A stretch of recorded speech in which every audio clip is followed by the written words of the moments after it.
ஜிம்முக்கு வர பசங்களுக்கு நிறைய பேர்த்துக்கு இந்த பெல்ட்டு எதுக்கு யூஸ் பண்ணுறோன்னே தெரிய மாட்டுது. ஏதோ ரசில்மேனியா பெல்ட் மாதிரி இடுப்புலேயே கட்டிக்கிட்டே தர்றான். ஒரு பையன் சரி இப்போ போட்டு தருவான் அப்போ போட்டு தருவான்னு போட்டால் அவன் பேக் போகிற ஸ்டார்ட் பண்ணான். புல்லப்ஸ் போகிறப்போ போட்டான், ஹைப்பர் எக்ஸ்டென்ஸ் வரைக்கும் இப்போ மாட்டிக்கிட்டே இருக்கான்.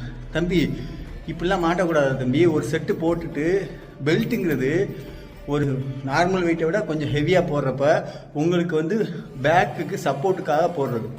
நிறைய பேர் இந்த ப்ரப்போஸ் என்னன்னே தெரியாமல் ஸ்டார்டிங்லேருந்து அந்த பெல்ட்டை யூஸ் பண்ணிக்கிருக்கான்.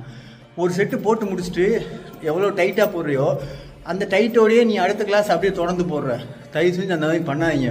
ஒரு செட்டு போட்டுட்டு இந்த பெல்ட்டை கழட்டி வச்சுட்டு அடுத்த ரெப்பு போடுறப்ப பெல்ட்டை போடுங்க.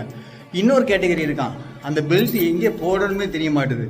லோயர் பேக் சப்போர்ட்டுக்கு போடுறோம். நல்ல பேர் அப்டமனுக்கு மேலே தூக்கி போட்டுக்கிருக்கான். எதுக்கு இந்த பெல்ட் யூஸுங்கிறே நிறைய பேர் தெரிய மாட்டுது. இன்னொரு கேட்டகரி இருக்கான், பெல்ட்டை இப்படி பிடிச்சி இப்படி பார்க்குறேன் அப்படி கொடன்னு ஆடுது. தம்பி இது பெல்ட் சப்போர்ட்டுக்கு பண்ணுறது, கொஞ்சம் டைட்டாக போடுன்னு சொல்லி இருக்கும். ஃபஸ்ட்டு இந்த பெல்ட்டோட ப்ரப்போஸ் தெரிஞ்சுக்கிட்டு அதுக்கு தகுந்த மாதிரி யூஸ் பண்ண பழகுங்க, சரிங்களா? இது ஒரு ஹெவி வெயிட் போடுறீங்க, ஒரு 3ஆவது செட்டு 4ஆவது செட்டு போடுறீங்கன்னா அதுக்கு உங்களுக்கு பேக் பெயின் வராமல் இருக்கிறதுக்கு ஒரு சப்போர்ட்டு, நீ ஹெவி வெயிட் பண்ணுறப்போ ஒரு சப்போர்ட்டு தான் தவிர்த்து நீங்கள் ஃபஸ்ட் செட்லேருந்தே போடுறதுக்கான இது பெல்ட்டு கிடையாது, சரிங்களா? இதை புரிஞ்சுக்கிட்டு இனிமேல் ஜிம்மில் என்னென்ன எதுக்கு எப்பப்போ யூஸ் பண்ணுங்கிற ப்ரப்போஸை தெரிஞ்சுக்கிட்டு ஒர்க் அவுட் பண்ணுங்கள்.